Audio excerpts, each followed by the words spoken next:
So now let us start our second method, parallax method, for measuring of the distance between two planets. अब जैसे हमने last lecture में देखा कि दो ऑब्जेक्ट के बीच का डिस्टेंस हम जहां पे हमारे एंड पॉइंट्स अप्रोचेबल होंगे वहां पे हम डायरेक्ट मेथड यूज करते हैं. उसी डायरेक्ट मेथड को यूज करने के लिए हमारे पास बहुत सारे स्टैंडर्ड मेजरमेंट डिवाइसेस थे. वो सारे डिवाइसेस हमने लास्ट लेक्चर में स्टडी किए. इसके बाद हमारे पास जो इनडायरेक्ट मेथड थी जहां पे हम उस दोनों एंड पॉइंट को अप्रोच नहीं कर सकते, उसके लिए हमने दो प्रैक्टिकल मेथड देखी, रिफ्लेक्शन एंड ट्रिगोनोमेट्री. अब इससे आगे जब हमारा ऑब्जेक्ट बहुत ही फार डिस्टेंस पे होगा तब उस ऑब्जेक्ट के लिए हम कौन सी प्रैक्टिकल मेथड यूज कर सकते हैं. तो यहाँ पे आज के इस लेक्चर में सबसे इंपॉर्टेंट मेथड स्टार्ट करूंगा मैं, पैरेलैक्स मेथड. अगर आपने ये मेथड अगर ये मेथड आप जानना चाहते हो तो आपको एक इंस्ट्रूमेंट सेक्शन जो हमने लास्ट लेक्चर में डिफाइन भी किया था उसको थोड़ा डिस्कस भी किया था. तो पहले आपको लास्ट लेक्चर देखना होगा, इसके बाद में ये लेक्चर आप स्टार्ट करना. सो पैरेलैक्स मेथड में हम क्या करेंगे, किसी भी स्टार, किसी भी प्लेनेट का डिस्टेंस अर्थ की सरफेस से मेजर करेंगे. उसके लिए हमारे पास कौन सा स्टैंडर्ड डिवाइस होगा और कौन सी स्टैंडर्ड टेक्निक होगी जिससे हम ये मेजर कर सकते हैं. फॉर एग्जाम्पल हमने मान लिया कि इस वाले पॉइंट पे एक स्टार को हमने ऑब्जर्व किया. अब यहां से हमने अर्थ की सरफेस, ये एक अर्थ की सरफेस हमने यहां पे डिफाइन की, मतलब हमारा फ्लोर हमने ले लिया. अब हमने क्या देखा कि हमारे एग्जैक्ट ऊपर यहाँ पे एक स्टार होगा. अब यहां से हमें उस स्टार तक का डिस्टेंस मेजर करना है. अब एक सिंपल एग्जांपल से आपको ये समझना होगा सबसे पहले तो कि अगर हम यहाँ से हमारे रूम में सीलिंग फैन को ऑब्जर्व करेंगे तो हम क्या देखेंगे, हमारे एग्जैक्ट वर्टिकल एक लाइन के ऊपर एक सीलिंग फैन होगा. अगर हमने हमारी पोजीशन चेंज की, फॉर एग्जांपल हम हमारे रूम के कॉर्नर पे चले गए और वहां से सीलिंग फैन को हमने ऑब्जर्व किया, तब वो स्ट्रेट लाइन जो थी हमने जो नीचे से ऑब्जर्व किया था एग्जैक्टली वर्टिकल, अब इसी फैन को हम यहां से ऑब्जर्व करेंगे तो ये दोनों लाइन के बीच में एक इंक्लाइनेशन क्रिएट होगा, एक एंगल क्रिएट होगा. इसी ऑब्जेक्ट को और फार डिस्टेंस से हम ऑब्जर्व करेंगे तो और भी ये थीटा इंक्रीज होगा. बट यहाँ पे हम जो ऑब्जेक्ट ऑब्जर्व करने वाले हैं वो स्टार या फिर कोई प्लेनेट होगा जो हमसे बहुत ही फार डिस्टेंस में होगा. तब जाके हम वहां से जो आने वाली रे होगी वो सारी रेज, अगर हमने स्टार को यहाँ से ऑब्जर्व किया तो हमें दिखेगी कि ये रेज यहाँ पे आई.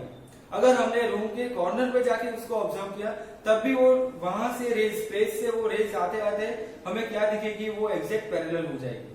सो जितना डिस्टेंस ज्यादा होगा, फॉर एग्जाम्पल हमने मान लिया ये यहाँ से हमने स्टार को ऑब्जर्व किया, अगर हमने हमारी रूम की कॉर्नर तक पहुंच गए तब भी ये लाइन हमारे पास कैसी होगी, एग्जैक्ट पैरेलल.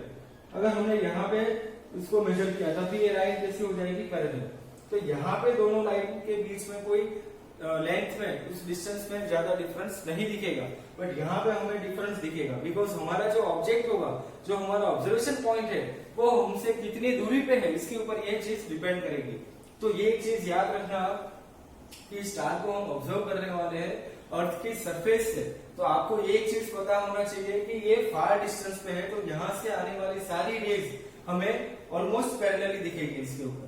तो हमारी अब टेक्निक स्टार्ट करेंगे. मेन प्रिंसिपल क्या होगा, जब हम किसी प्लेनेट को यहाँ से किसी स्टार को ऑब्जर्व करेंगे तो हमारे पास दो ऑब्जर्वेशन पॉइंट होने चाहिए. फॉर एग्जांपल हमने पॉइंट ले लिया ये पॉइंट ए. अब यहां से हमें वर्टिकल डायरेक्शन पता है, वर्टिकल डायरेक्शन हमने यहां से मान ली, ये हमारी वर्टिकल डायरेक्शन, ये पॉइंट ए. अब इस वर्टिकल डायरेक्शन से हमें उस स्टार को ऑब्जर्व करना है. हमें यहां से स्टार की पोजीशन दिखाई दे रही है कि वो इस तरफ सेंटर के ऊपर है. तो हमने क्या देखा, यहां से सेक्सटेंट को यूज किया जो हमने लास्ट टाइम इंस्ट्रूमेंट यूज किया था. इस सेक्सटेंट से हमने क्या देखा कि हमारा जो इंक्लाइनेशन होगा वो स्टार की तरफ ऐसे होगा, मतलब हमारी वर्टिकल लाइन से थोड़ा इस तरफ हमने देखा. ये इंक्लाइनेशन कहां पे होगा, टुवर्ड्स ईस्ट, अगर हम यहां से ऑब्जर्व करेंगे. सो हमने देखा कि ये इंक्लाइनेशन कुछ इस तरह यहां से बनेगा, मतलब वो वर्टिकल के साथ कुछ एंगल क्रिएट करेगा थीटा1, जो हम इजीली सेक्सटेंट इंस्ट्रूमेंट से मेजर कर सकते हैं. अब सेम ऑब्जर्वेशन हमें दूसरी साइड से लेना होगा, मतलब ये वाली साइड अगर हमने इसको सेंट्रल पॉइंट माना तो यहां से अगर हमने इसको ऑब्जर्व किया, इस वाले पॉइंट को हमने ए नाम दिया, इस वाले पॉइंट को बी। अब यहाँ पे हम सेक्सटेन इंस्ट्रूमेंट यूज करेंगे और अब हम उसका इंक्लिनेशन चेक करेंगे। तब हमने क्या देखा कि स्टार थोड़ा इस तरफ सेंटर के ऊपर है, तब हमारा इंक्लिनेशन हमने देखा कि वो इंक्लिनेशन धीरे धीरे वेस्ट की तरफ जाने लगा और एक पॉइंट पे आके हमने स्टॉप कर लिया जहां पे हमने स्टार को ऑब्जर्व कर लिया।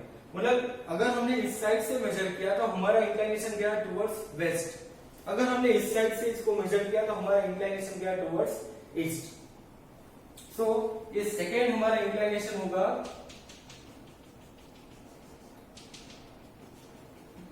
ये ऑब्जर्वेशन हमने लिया और ये एंगल वर्टिकल के साथ हमने मेजर किया। तो ये वर्टिकल लाइन हमें पता है, तो यहां से हमें वर्टिकल के साथ थीटा 2 एंगल भी मेजर कर लिया। अब जैसे मैंने आपको बताया ये दोनों पॉइंट के बीच में जितने भी पॉइंट्स हम मान लेंगे वो सारे पॉइंट्स के लिए ये डिस्टेंस कैसा होगा, ऑलमोस्ट सेम। अगर हम ये बी पॉइंट से इसके आगे से यहाँ से ऑब्जर्वेशन लेंगे तो ये वाला एक लाइन बनेगा, ये वाला एक लाइन बनेगा, ये वाला एक लाइन, और ये सारी लाइन ऑलमोस्ट पैरेलल होगी बिकॉज हमने क्या माना ये ऑब्जेक्ट फार डिस्टेंस पे है। तो यहाँ पे आपको कंफ्यूजन नहीं होनी चाहिए। और ऐसे देखते देखते हमने देखा कि ये पूरा एक हमारा आर्क बनेगा। अगर ये सारी लेंथ हमने सिमिलर मान ली तो ये पूरा एक आर्क बनेगा। अब बात करते हैं यहां से सेंट्रल पॉइंट की। ये हमारा सेंट्रल पॉइंट, अगर ये एंगल थीटा 1 है जो हमने मेजर करके रखा है यहाँ पे थीटा 1 और ये वाला थीटा 2, सेक्सटेन इंस्ट्रूमेंट से हमने ये दोनों एंगल मेजर किए। अगर ये थीटा 1 होगा तो ये वाला एंगल भी थीटा 1 होगा और ये वाला एंगल होगा थीटा 2। मतलब ये टोटल एंगल अगर मेजर करेंगे तो theta is equal to theta 1 plus theta 2। ये एक सिंपल कैलकुलेशन से, सिंपल इंस्ट्रूमेंट से हमने ये theta total angle between two observation points, ये जो एंगल यहां से बनेगा थीटा, इसको हमने नाम दिया है पैरेलैक्स एंगल। ये एंगल हमने एक सिंपल इंस्ट्रूमेंट से मेजर कर लिया। अगर ये एंगल हमें पता होगा इस दोनों ऑब्जर्वेशन पॉइंट के बीच का डिस्टेंस जो हमने ऑलमोस्ट ये आर्क के जितना है, बिकॉज ये ऑब्जेक्ट फार अवे डिस्टेंस पे होगा तो ये ऑलमोस्ट ये वाली ये स्ट्रेट लाइन और ये वाला आर्क ऑलमोस्ट हमने सेम मान लिया। सो ये आर्क की वैल्यू हमें सपोज हमने ये मान लिया स्मॉल बी, ये वैल्यू हमें पता है। बी से एक एस तक का डिस्टेंस मतलब बी पॉइंट से स्टार तक का डिस्टेंस और ए पॉइंट से स्टार तक का डिस्टेंस, ये दोनों डिस्टेंस तो सेम आएंगे। डायग्राम का आप ऑब्जर्व कीजिए और यहां से पॉइंट देखिए, सिर्फ ये सेंट्रल पॉइंट है हमारा, ये टोटल डिस्टेंस हो जाएगा बी। तो ये वाला डिस्टेंस हमने मान लिया कैपिटल डी जो हमें मेजर करना है। कैपिटल डी मतलब क्या हो जाएगा, distance between observation point and star, मतलब अर्थ की सरफेस से स्टार तक का डिस्टेंस। तो यहाँ पे हम सारे नोमेनक्लेचर यहाँ पे लिखेंगे। Small B is equal to distance between two observation, दोनों ऑब्जर्वेशन के बीच का डिस्टेंस।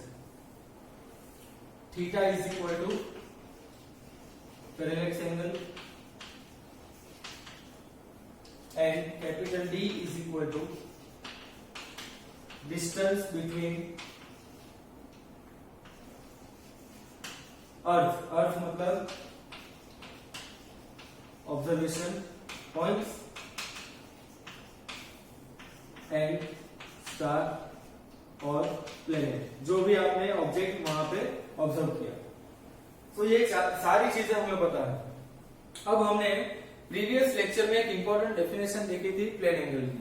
अब प्लेन एंगल को हम कैसे डिफाइन करेंगे, जैसे हमारे पास एक लाइन फिक्स्ड है, उससे सेकंड वाली लाइन कितना इंक्लाइन करेगी, मतलब ये हमारी हॉरिजॉन्टल लाइन, इससे ये वाली लाइन कितना इंक्लाइन करेगी, इस दोनों लाइन के बीच का हमने सिर्फ ये एंगल मेजर किया, इसी को हमने नाम दिया है प्लेन एंगल। इस दोनों लाइन के बीच का इंक्लाइनेशन हमने मेजर किया। तो अगर हमें थीटा पता होगा, सामने जो हमारे उस थीटा के सामने जो आर्क होगा वो आर्क भी पता होगा, तो ये डिस्टेंस, ये रेडियस हम मेजर कर सकते हैं। सो सिंपल फॉर्मूला हम यूज करेंगे, plane angle theta is equal to arc upon radius. Arc मतलब वो थीटा के सामने वाली ये पूरी लेंथ, जिसको हमने नाम दिया है b, और रेडियस मतलब यहां से यहां वाली ऑब्जेक्ट का डिस्टेंस, इसको हमने नाम दिया है कैपिटल D। ये रेडियस होगी तो इसीलिए ये दोनों डिस्टेंस भी सेम ही होंगे, और हमने डायग्राम में दोनों डिस्टेंस सेम भी दिखाया। अब यहां से हमारे पास ये नॉन क्वांटिटीज होंगी theta and b, so d is equal to b by theta is most important formula for your numericals और एमसीक्यू। तो ये एक सिंपल मेथड हमने देखी, पैरेलैक्स मेथड, जहां पे हमने किसी भी दो प्लेनेट के बीच का डिस्टेंस या फिर प्लेनेट से स्टार तक का डिस्टेंस मेजर किया। ये सिंपल मेथड आपको समझ में आनी चाहिए, बिकॉज यहाँ पे एक चीज में कंफ्यूजन हो सकती है, या फिर ये क्वेश्चन आ सकता है कि सर ये ए बी डिस्टेंस और ये ए बी आर्क सिमिलर क्यों मान लिया हमने, बिकॉज यहाँ से जो ऑब्जेक्ट हमने मेजर किया है वो ऑब्जेक्ट की पोजीशन हमसे बहुत ही फार डिस्टेंस पे होगा, तो वहां से आने वाली रेज यहाँ पे भी सिमिलर होगी, यहाँ पे भी सिमिलर, मतलब वहां से आने वाली सारी रेज पैरेलल होगी। इसीलिए हमने ये सारे डिस्टेंस ऑलमोस्ट सेम मान लिए, तो इसीलिए सारे डिस्टेंस को, सारे पॉइंट को कनेक्ट करके हमने ये पूरा आर्क बनाया है ए बी। थीटा के सामने वाला ये आर्क होगा और ये उसकी रेडियस होगी कैपिटल डी। सो सिंपल एक मेथड से, कैलकुलेशन से हमने किसी भी स्टार का, किसी भी प्लेनेट का डिस्टेंस मेजर कर लिया अर्थ की सरफेस से। अब इसके अंदर जो मेन प्रॉब्लम जो आई, मेन जो इसके अंदर एक डिफिकल्टी थी कि अगर हमने इस वाले पॉइंट से मान लिया कि स्टार की पोजीशन यहाँ पे है, अगर इस वाले पॉइंट से हमने मान लिया कि स्टार की पोजीशन यहाँ पे है, बट हमारा जो मेन कंसेप्ट है वो क्या होगा कि अगर वो ऑब्जेक्ट फार अवे डिस्टेंस पे होगा तो हमें तो अर्थ की जो रेडियस होगी, अर्थ की जो डायमीटर होगी वो भी हमें छोटी होगी। मतलब हमने अगर एक ऑब्जर्वेशन नॉर्थ से लिया, एक ऑब्जर्वेशन हमने साउथ से लिया, और ये प्लेनेट, ये स्टार बहुत ही दूर होगा, बहुत ही फार डिस्टेंस पे होगा, बिकॉज स्टार की तीन अलग अलग मेन कैटेगरीज होती है। फर्स्ट ऐसे स्टार होते हैं जो अर्थ की सरफेस से नजदीक होते हैं, कुछ ऐसे स्टार होते हैं जो अर्थ की सरफेस से बहुत ही दूर होते हैं, और कुछ ऐसे भी स्टार होते हैं वो दोनों के बीच में, मतलब वो नियर डिस्टेंस और फार डिस्टेंस के बीच में, मीडियम एक डिस्टेंस के ऊपर आएंगे। अगर हमें वेरी फार डिस्टेंस के लिए कुछ मेजरमेंट लेना होगा तो हमारी ये टेक्निक भी हम लोग यूज नहीं कर सकते, जहां पे हमने यहां से मेजरमेंट लिया या फिर यहां से मेजरमेंट लिया। हमने ऑलमोस्ट क्या देखा कि ये सारी रेस तो पैरेलल है, अगर रेस पैरेलल हो जाएगी तो हम इंक्लिनेशन फाइंड आउट नहीं कर सकते, तो हमें थीटा 1 थीटा 2 की वैल्यू नहीं मिलेगी। तब हमने एक स्टैंडर्ड मेजरमेंट, एक स्टैंडर्ड टेक्निक यूज की। फॉर एग्जांपल हमारे पास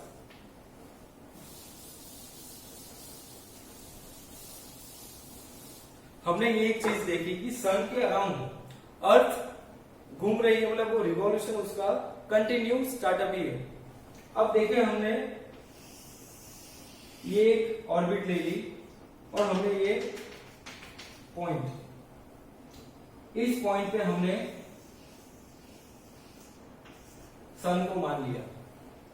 अब इस वाले पॉइंट से हमें ये पता चलेगा कि अर्थ अपनी ऑर्बिट में वो कंटिन्यू घूमते रहेगी। अब हमें ये भी एक चीज पता है कि उसको पूरा एक साल लगेगा एक पूरा रिवॉल्यूशन कंप्लीट करने में, मतलब जनवरी से लेके जनवरी, फरवरी, मार्च, अप्रैल, मई, जून, ये 6 महीने उसकी पोजीशन अगर यहाँ पे रहेगी अर्थ की पोजीशन, तो बाकी के 6 महीने में वो यहाँ पे होगा। मतलब अर्थ की पोजीशन हमने टाइम के साथ ये चीज मान ली कि अगर पहले 6 महीने में अर्थ यहाँ पे होगी तो बाकी के 6 महीने में वो यहाँ पे पहुंच जाएगी। मतलब जून एंडिंग में अगर वो यहाँ पे आएगी तो दिसंबर एंडिंग में वो यहाँ पे पहुंच जाएगी। अगर इस ऑब्जर्वेशन में, मतलब हमने जो ये मेथड यूज की, उस ऑब्जर्वेशन में हमारे स्टार की पोजीशन बहुत ही दूर होगी, जहां पे ये दोनों इंक्लिनेशन हमें नहीं मिल सकता, तब हम ये वाली मेथड यूज करेंगे। इसमें क्या होगा, हमने सन को सेंटर में माना है, हमारा जो स्टैंडर्ड मॉडल है उसके अकॉर्डिंग सन सेंटर में और बाकी के प्लैनेट्स उसके अराउंड रिवॉल्व करेंगे। तब हमने क्या माना कि अर्थ को रिवॉल्यूशन के लिए, वन कंप्लीट रिवॉल्यूशन के लिए 365.25 डेज, मतलब एक पूरा साल चाहिए। उस पूरे साल को हमने 12 मंथ्स में डिवाइड किया और 12 मंथ्स को हमने 6 महीने में डिवाइड कर लिया। अगर पहले 6 महीने में अगर अर्थ यहाँ पे पहुंच गई घूमते घूमते, तो बाकी के 6 मंथ के एंड में वो अर्थ यहाँ पे पहुंच जाएगी। तब हमें क्या पता चलेगा कि अर्थ की सरफेस से जो हमने ऑब्जर्वेशन लिया, वो ऑब्जर्वेशन यहाँ से जो लिया होगा और यहाँ से जो लिया होगा, वहां पे हमें इंक्लाइनेशन मिल सकता है, बिकॉज हमें सन से अर्थ का एवरेज डिस्टेंस पता है। ये सन से अर्थ का एवरेज डिस्टेंस, इसको हमने कल जो लेक्चर हमने देखा था, उस लेक्चर में हमने इसको डिफाइन भी किया था, astronomical unit, mean distance from the sun. So sun से मीन डिस्टेंस अर्थ का कितना होगा, 1 AU। तो ये वाला डिस्टेंस भी 1 AU होगा, मतलब ये टोटल डिस्टेंस हमें पता है 2 एस्ट्रोनॉमिकल यूनिट। अब हमने स्टार को ऑब्जर्व करना स्टार्ट किया। फॉर एग्जाम्पल हमने यहां से इस वाले पॉइंट से अर्थ से एक फार अवे स्टार को मेजर किया, मतलब उसको हमने सिर्फ ऑब्जर्व किया। तब हमें पता है कि अगर ये स्टार बहुत ही दूर होगा, लार्ज डिस्टेंस वाला ये स्टार होगा, तो हमारी जो रेज होगी वो ऑलमोस्ट पैरेलल होगी। तो हमने क्या किया, यहां से ये एक पैरेलल लाइन बनाई। अब हमने इस अर्थ से एक मीडियम रेंज वाले स्टार को ऑब्जर्व किया। मीडियम रेंज वाला स्टार फॉर एग्जांपल यहां पे था। तब हमने क्या देखा कि यहां से हमने जब ऑब्जर्व किया, तब ये इस वाली लाइन के साथ कुछ एंगल क्रिएट होगा θ1। अब हमने क्या किया, इस वाले जब अर्थ इस वाले पॉइंट पे पहुंच गई, तब हमने वापस वो फार अवे डिस्टेंस वाला स्टार मेजर किया, उसको ऑब्जर्व किया।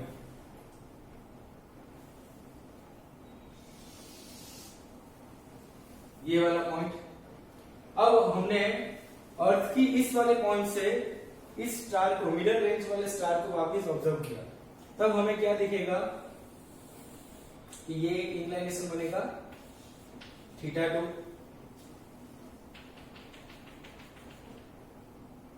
ये पूरा हमने एक आर्क मान लिया। अगर ये θ1 होगा तो ये वाला एंगल भी θ1 होगा, ये वाला एंगल θ2 हो जाएगा, मतलब टोटल एंगल हो जाएगा θ। ये आर्क मतलब इसका डिस्टेंस हमें पता है 2 AU। तो हमें यहां से ये कैपिटल D वाला डिस्टेंस हम इजीली ऑब्जर्व कर सकते हैं। तो ये हमारी एररलेस एक स्टैंडर्ड प्रैक्टिकल मेथड रहेगी, जहां से हम किसी भी स्टार की पोजीशन को मेजर भी कर सकते हैं और उसी पोजीशन के साथ उसके बीच का डिस्टेंस भी मेजर कर सकते हैं। मतलब इस वाली मेथड देखो, हमारी जो एनसीईआरटी बुक में एक बहुत ही सिंपल टर्म में ये मेथड को एक्सप्लेन किया है। मैं आपको इसलिए इस मेथड को मतलब थोड़े डीप तक लेके जा रहा हूँ, बिकॉज हमें ये डाउट आता रहता है कि भाई सर हम यहाँ से किसी प्लेनेट को ऑब्जर्व करेंगे तो हमें तो वो ऑलमोस्ट जो रेज आएगी वो ऑलमोस्ट हमें सेम ही दिखेगी, पैरेलल रेज ही होगी। तब हम उस पॉइंट पे इंक्लाइनेशन कैसे कैलकुलेट करेंगे? तो आपको ये एक चीज याद रखनी है, अगर वो लार्ज डिस्टेंस वाला स्टार होगा और हम ये वाली अगर मेथड यूज करेंगे, हमारे प्लेनेटरी मॉडल के अंदर सन को सेंटर पे लिया और सन के अराउंड अर्थ रिवॉल्व करेंगे, तब हमने देखा कि अर्थ के रिवॉल्यूशन के एक पॉइंट पे जहां पे 6 मंथ पे अर्थ यहाँ पे होगी, तो बाकी के 6 महीने के एंड में अर्थ यहाँ पे पहुंच जाएंगे। तो हमने क्या किया, इस वाले ऑब्जर्वेशन पॉइंट से हमने एक ऑब्जर्वेशन ले लिया। बाकी के 6 महीने बाद जब अर्थ यहाँ पे पहुंची तब हमने दूसरा ऑब्जर्वेशन लिया। अब दोनों ऑब्जर्वेशन से हमने क्या देखा कि लार्ज डिस्टेंस वाला जो स्टार होगा उसके लिए हमारी रे कैसी होगी, पैरेलल। मतलब ये हमने स्ट्रेट लाइन में यहाँ पे स्टार को ऑब्जर्व किया, ये फार डिस्टेंस वाला स्टार होगा, इसलिए हमने यहाँ पे एफ डिनोट किया। सो अगर ये स्टार को हमने ऑब्जर्व किया और यहां से भी उसी स्टार को ऑब्जर्व किया, तो हमने क्या देखेगा, ये दोनों लाइन ऑलमोस्ट पैरेलल ही हो जाएगी, बिकॉज फार अवे डिस्टेंस पे एक स्टार होगा। तो ये दोनों लाइन अगर पैरेलल हो जाएगी और इसी दोनों ऑब्जर्वेशन पॉइंट से हमने मिडिल रेंज वाले एक स्टार की ऑब्जर्वेशन ली, तब हमने एस वाले पॉइंट का ऑब्जर्वेशन देखा। तो ये एस वाले पॉइंट से यहाँ पे एक इंक्लिनेशन क्रिएट होगा θ1 और इस वाले ऑब्जर्वेट यहाँ पे जो ऑब्जर्वेशन पॉइंट है यहाँ से एक सेकेंड इंक्लिनेशन क्रिएट होगा θ2। अगर ये θ1 ये θ2 होगा और ये डिस्टेंस हमें पता है कि ये डिस्टेंस पूरा कितना हो जाएगा, 2 AU, 2 टाइम्स एस्ट्रोनॉमिकल यूनिट। तब हमने इस सेंटर से इसका एंगल थीटा 1 और थीटा 2 मेजर किया हुआ है यहाँ से, तो ये पूरा एंगल हो जाएगा थीटा, जिसको हमने नाम दिया है पैरेलक्स एंगल। अगर ये थीटा की वैल्यू पता है हमें, इस वाले डिस्टेंस की वैल्यू भी, इस आर की भी वैल्यू पता होगी, तो हम ये डी की वैल्यू मतलब distance between earth and planet, earth and star हम मेजर कर सकते हैं। अगर हमने ये वाली टेक्निक यूज की तब भी हम ये आंसर जो आएगा, हमारा जो डिस्टेंस आएगा वो बहुत ही नजदीक, मतलब अप्रोक्सीमेटली ये आंसर बहुत ही नजदीक होगा हमारे रियल वैल्यू से। तो अगर हमें इस चीज का नॉलेज था तो हमने इसी टेक्निक को यहाँ पे यूज किया, बट हमने जो अर्थ की सरफेस से 1 by 1 ऑब्जर्वेशन लेते थे, इससे अच्छा हमने क्या किया, अर्थ को ही अलग अलग पोजीशन पे मान लिया। एक बार अर्थ यहाँ पे मान ली और एक बार अर्थ हमने वहां पे मान ली, तब जाके हमारा ऑब्जर्वेशन और भी प्रिसाइज आएगा और भी एक्यूरेट आएगा। सो यहाँ से हमने सेम मेथड यूज की, सिर्फ अर्थ की पोजीशन चेंज की और ऑब्जर्वेशन को हमने नोट डाउन किया। तो हमने इस वाले फॉर्मूला से कैपिटल डी की वैल्यू मिलेगी, जहां पे capital D is distance between two observation points, या फिर distance between earth and star और अर्थ एंड प्लेनेट। सो इस लेक्चर में हमने इस पैरेलल मेथड के 4 इंपॉर्टेंट पॉइंट देखे। सबसे पहला पॉइंट जो आपके एनसीईआरटी में होगा, उस एनसीईआरटी के अकॉर्डिंग अगर हम बात करेंगे तो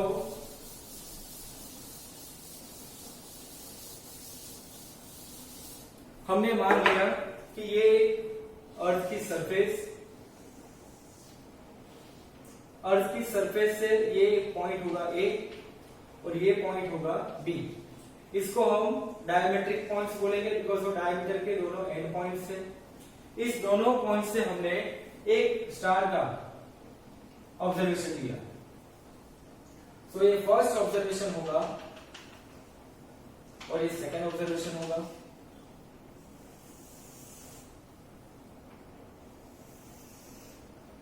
दोनों ऑब्जर्वेशन के बीच में, मतलब हमने नीचे से, ग्राउंड से हमने एक ऑब्जर्वेशन लिया इस स्टार का और दूसरा ऑब्जर्वेशन हमने लिया ऊपर से।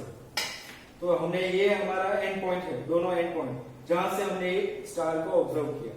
तो ये दोनों लाइन के बीच में एक एंगल क्रिएट होगा, उसी एंगल को हमने नाम दिया है थीटा और पैरेलक्स एंगल। ये वाला पॉइंट, ये डिस्टेंस, ये भी अब यहां से तो ये क्लियर ही हो जाएगा, ये डिस्टेंस कितना होगा, डायमीटर ऑफ द अर्थ। तो ये डायमीटर को हमने बी नाम दिया और इस वाले पॉइंट को हमने डी। सो इस लेक्चर में हमने 3 अलग अलग मेथड, मतलब मेथड सेम ही रहेगी, सिर्फ 3 अलग अलग टेक्निक से हमने ये चीज को प्रूव किया कि हम अर्थ की सरफेस से प्लेनेट तक का डिस्टेंस मेजर कर सकते हैं। So theta is equal to R upon radius, same formula, same method. ये पूरा कैलकुलेशन आपको एग्जाम में 2 मार्क्स में ये पैरेलक्स मेथड आएगी। तो सबसे पहले पॉइंट नंबर 1 आपको क्या लिखना होगा, पॉइंट नंबर 1 में ये थीटा जो हमने बनाया यहाँ पे, वो थीटा का पूरा आपको प्रोसेस बताना होगा। मतलब take one observation from point A to point S, then take second observation from point B to point S. This 2 observation lines are capital D and they are equal. These 2 lines form an angle theta which is known as parallax angle theta. अब उसके बाद आपको क्या करना होगा, इसी दोनों point से आपको थीटा की एक सिंपल डेफिनेशन बतानी होगा। WKT we know that theta is equal to r upon radius, and from that formula we can easily calculate the distance between or the radius of this point d is equal to b by theta. सो ऐसे 4 point आपको लिख के इस diagram को explain करके इस पूरी method को आपको लिखनी होगी। ये थियरी एक्चुअली 2 मार्क्स में एग्जाम में आती भी है। सो ये पैरेलक्स मेथड हमने कंप्लीट किया आज। इसी पैरेलक्स मेथड से हम लोग नेक्स्ट लेक्चर में न्यूमेरिकल स्टार्ट करेंगे, जो हमारे एनसीईआरटी में न्यूमेरिकल्स गिवन है एग्जाम्पल में। तो ये एग्जाम्पल के न्यूमेरिकल्स हम नेक्स्ट लेक्चर में कंप्लीट करेंगे। Thank you.